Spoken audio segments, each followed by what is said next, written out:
ഇതിങ്ങനെ ഒഴുകി വരുന്ന കാണാൻ നല്ല രസമുണ്ടല്ലേ? എന്നാൽ എത്ര പേർക്കറിയാം ഇതിന് പിന്നിൽ ഇങ്ങനെയും ഒരു സംഭവം ഉണ്ടെന്ന്? WSC വേൾഡ് ഷിപ്പിംഗ് കൗൺസിലിന്റെ കണക്ക് പ്രകാരം ഓരോ വർഷവും 1382ഓളം കണ്ടെയ്നറുകൾ കടലിലേക്ക് പതിക്കുന്നുണ്ട്. കഴിഞ്ഞ 2021 കടലിലേക്ക് വീണത് 2675ലധികം കണ്ടെയ്നറുകളാണ്. കണ്ടെയ്നറുകൾ പ്രോപ്പറായി അടുക്കി വെക്കുന്നതിനുള്ള പിഴവ് കപ്പലുകൾക്ക് അനുവദിച്ച ഇന്റർനാഷണൽ ഷിപ്പിംഗ് റൂട്ട് പാതയിലൂടെ കടന്നു പോകുന്നതിന് പകരം കണ്ടെയ്നറുകളുടെ വെയിറ്റ് ധാരണയിലെടുക്കാതെ ചിലവ് ലാഭിക്കാൻ ഷോർട്ട് കട്ട് വേയിലൂടെ യാത്ര ചെയ്യുമ്പോൾ അവിടങ്ങളിൽ അനുകൂലമല്ലാത്ത കാലാവസ്ഥ നേരിടേണ്ടി വരും.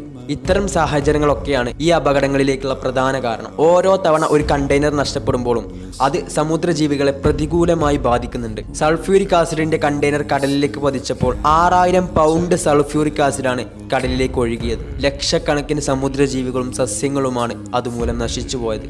ഈ അറിവ് നിങ്ങൾക്ക് പുതിയതാണെങ്കിൽ ഇതുപോലത്തെ അറിവിനായി ടൈം ടോക്ക് എന്ന ഈ ചാനൽ സബ്സ്ക്രൈബ് ചെയ്യുക.